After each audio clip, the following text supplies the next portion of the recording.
Now, it goes without saying that there are simply more great games out there than anyone has time to play, and so our attention typically turns to those titles that are heavily marketed by publishers with an established track record of quality. But even the biggest and most successful publishers in the business have allowed ultimately great games to fall through the cracks, where to this day they remained overlooked cult faves. So let's take a look at them today, as I'm Jules, this is WhatCulture.com, and these are 10 overlooked video games by great publishers. Number 10, The Warriors, Rockstar. Now, Rockstar Games definitely has one of the most enviable back catalogues in the entire games industry, between Grand Theft Auto, Red Dead, Bully, LA Noire, Manhunt, Max Payne, and Midnight Bloody Club. But back in 2005, Rockstar did the rarest of things. They released a video game based on a movie that was actually great. The Warriors, adapted from Walter Hill's hit 1979 action thriller of the same name, both translated the film into a beat-em-up format and expanded its narrative to deliver a fleshed-out prequel to the movie's story. Far from the typicality of video games listlessly, awkwardly translating entire movies into video game form, The Warriors impressively captured the grimy style and tone of 70s New York City whilst offering up unexpectedly deep and satisfying combat. The brawls in this game are ludicrously chaotic and fun, and while not nearly as expansive as Rockstar's GTA games, it proved what could be achieved when developers actually cared about the material that they were adapting. Bizarrely, The Warriors has rather been lost in the shuffle amid Rockstar's output though. Number 9, Power Stone, Capcom. Now, Capcom has a bevy of hit franchises to their name, such as Resident Evil, Monster Hunter, Street Fighter, Mega Man, sometimes when they remember it exists, and of course, Devil May Cry. But there is also one that never gets its fair due, and that is Power Stone. Released in 1999 for the Dreamcast, this multiplayer fighting game was basically the console's answer to Super Smash Bros., an absurdly enjoyable party brawler that benefited from its simple control scheme and the genius hook of players collecting the titular gems in order to unleash the full extent of their powers. 2000's sequel Power Stone 2 was even better, beefing up the multiplayer from 2 players to 4, but in the near quarter century since their release, both games have largely been forgotten by all but the most die-hard of fans. The games were ported to the PSP back in 2006, but feel long overdue for a port to modern systems with online functionality, if not a full-on remake or even an outright sequel. In Capcom's pantheon of banger properties, Power Stone deserves so much more respect. Number 8, Vagrant Story, Square Enix. Square Enix is of course fondly remembered for publishing hit RPG franchises like Final Fantasy, Dragon Quest, Star Ocean, and Kingdom Hearts, but it is about damn time that players finally give Vagrant Story its due. Released for the PlayStation in February of 2000, Vagrant Story offered a very different RPG experience compared to that of Final Fantasy games, relying more on environmental storytelling and touting a much less forgiving difficulty level, and also placing a greater emphasis on exploration. All this, combined with the more complex combat system and lack of towns, shops, and NPCs, likely contributed to the game failing to make the same commercial splash as Square's established RPG franchises. But on its own terms, it felt massively ahead of its time upon release, pushing the PS1 hardware to near breaking point. You barely know it though, given how little Square Enix had done to celebrate the game over the last 2+ decades. Fans have passionately called again and again to the publisher to remake or at least remaster Vagrant Story, but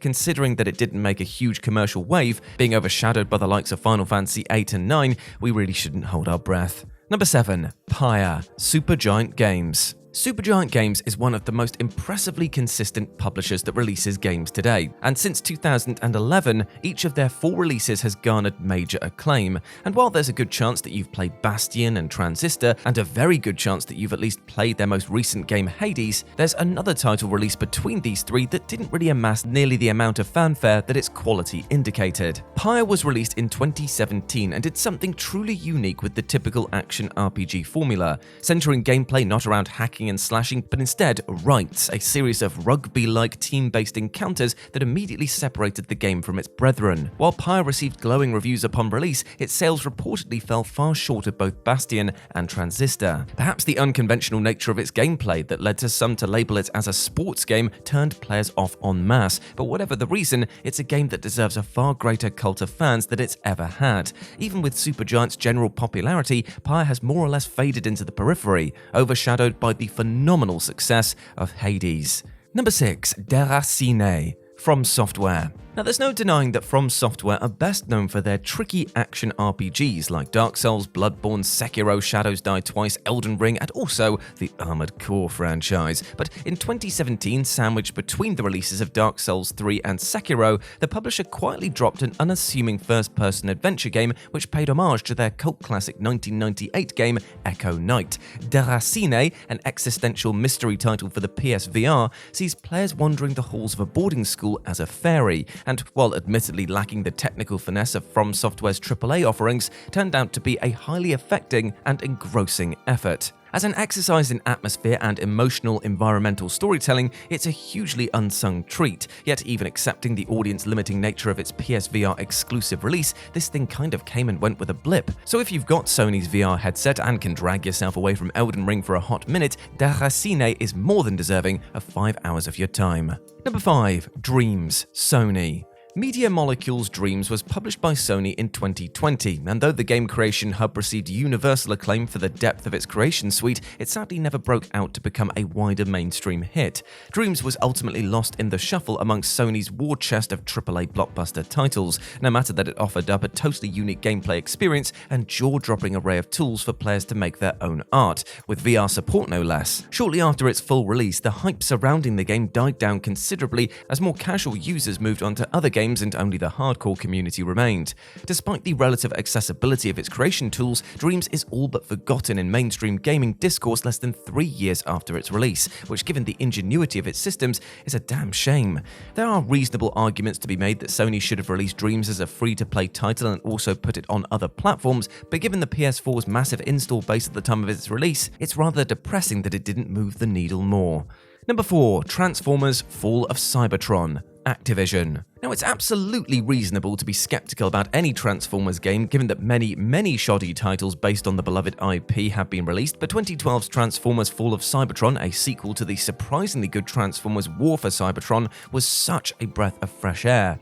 Activision, best known for publishing the Call of Duty franchise, released the game to a bafflingly muted wave of fanfare considering how much bloody fun it was to play.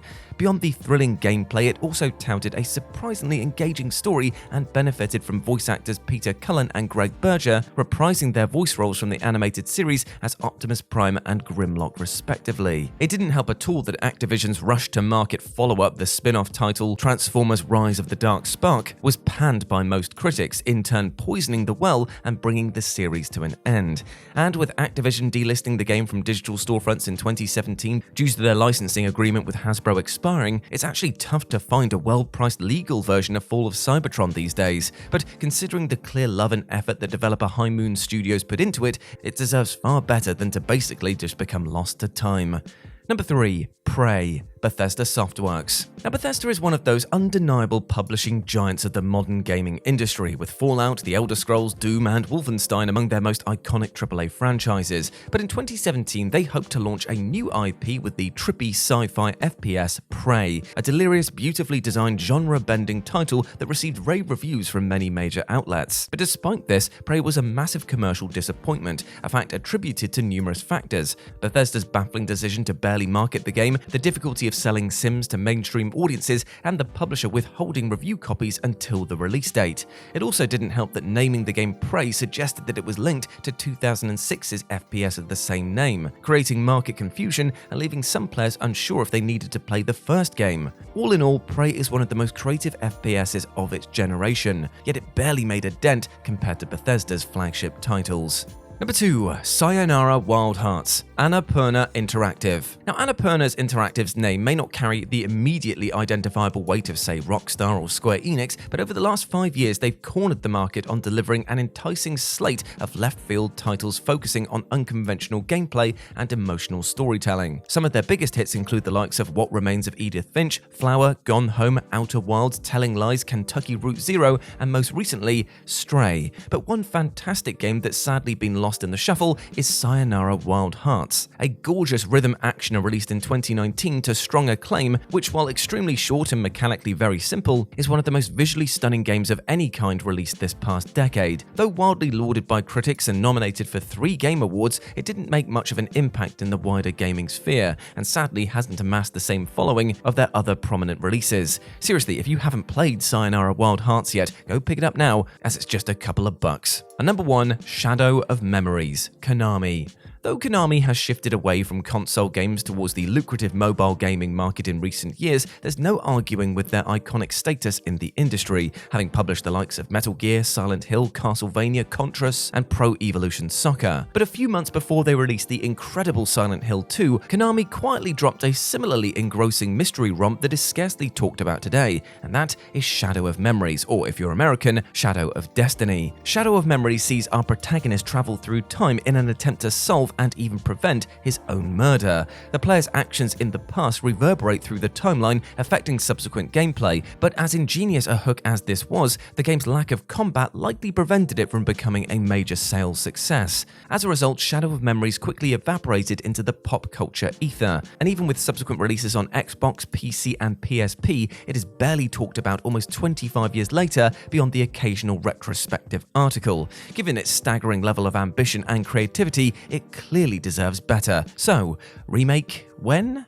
And there we go, my friends. Those were 10 overlooked video games by great publishers. I hope that you enjoyed that, and please let me know what you thought about it down in the comment section below. As always, I've been Jules, so you can go follow me over on Instagram, where it's @RetroJ, but the O is a 0. Hope to see you over there. But before I go, I just want to say one thing. Hope you're treating yourself well, my friend. I hope you're not overlooking the key aspect of just being kind to yourself, both physically, spiritually, and mentally, because you deserve the best. You deserve love, happiness, and success, and do not let anything or anyone else tell you otherwise, alright? I want you to go out there and absolutely smash your life goals today, because I believe in you. As always, I've been Jules. You have been awesome. Never forget that, and I'll speak to you soon. Bye.